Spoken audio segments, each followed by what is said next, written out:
হে আল্লাহ, আমাকে আরেকটা সুযোগ দিন। আমি নামাজ শুরু করব, আমি সব পাপ ছেড়ে দিব, আমি আপনার পথে ফিরে আসতে চাই, আমাকে একবার সুযোগ দিন। আমি তো শুধু একটু ফোন ব্যবহার করছি, নামাজ তো পরে পড়ব, এখন উঠতে ইচ্ছা করছে না। সময় তো অনেক আছে সামনে, এত তাড়াহুড়া করার কি দরকার। রাত বাড়তে লাগলো, কিন্তু সে নামাজ ভুলেই গেল। আজ নামাজটা বাদ দিলাম, শরীরটাও একটু ক্লান্ত লাগছে। কাল থেকে ঠিকমতো শুরু করব। আল্লাহ তো ক্ষমাশীল, তিনি বুঝবেন। তুমি এখনো তরুণ, এখন ইবাদত না করলেও চলবে, বয়স হলে সব ঠিক করে নিবে।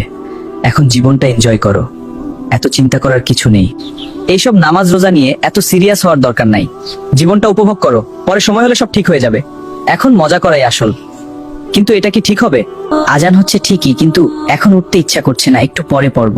আল্লাহ তো জানেন আমি ইচ্ছা করে বাদ দিচ্ছি না, পরে পড়ে নিব। একটা নামাজ না পড়লে কি এমন হবে? সবাই তো মাঝে মাঝে মিস করে, আমি একা না। কাল থেকে ঠিকমতো শুরু করব। আজ একটু রেস্ট নেই। ভিতরে ভিতরে একটা অপরাধ বোধ তাকে কষ্ট দিতে লাগলো। আগে আমি নিয়মিত নামাজ পড়তাম, এখন কেন জানি আর মন চায় না। আমি কি ধীরে ধীরে আল্লাহ থেকে দূরে চলে যাচ্ছি?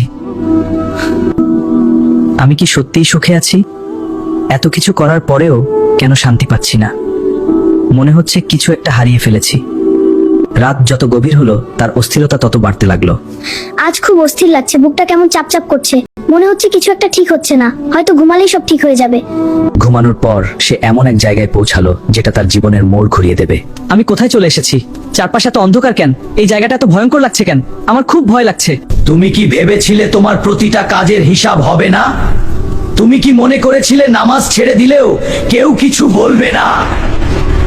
না, আমি তো পুরোপুরি ছেড়ে দেইনি। আমি শুধু দেরি করছিলাম। আমি ভেবেছিলাম পরে সব ঠিক করে নিব। আমি তো ইচ্ছা করে করি নাই। শাস্তির ভয়াবহতা তার সামনে ফুটে উঠল। শয়তান তোমাকে বলেছিল, কিন্তু সময় তো শেষ হয়ে যায়। যখন মৃত্যু আসে তখন আর ফিরে আসার সুযোগ থাকে না। হে আল্লাহ, আমাকে আরেকটা সুযোগ দিন। আমি নামাজ শুরু করব, আমি সব পাপ ফিরে আসতে চাই, আমাকে একবার সুযোগ দিন। আমি আমার ঘরে, কিন্তু এত বাস্তব লাগছিল, মনে হচ্ছিল সব সত্যি। আল্লাহ আমাকে হয়তো সতর্ক করলেন। এইটা কোনো সাধারণ স্বপ্ন না, এটা আল্লাহর পক্ষ থেকে একটা বার্তা। আমি যদি এখন না বদলাই তাহলে আমার শেষটা খুব খারাপ হবে। অনেকদিন পর সে নিজে থেকেই নামাজের জন্য দাঁড়ালো। হে আল্লাহ, আমি আপনার কাছে ফিরে আসলাম। আমি অনেক গুনাহ করেছি, আমাকে মাফ করে দিন। আমাকে সঠিক পথে চলার তৌফিক দিন।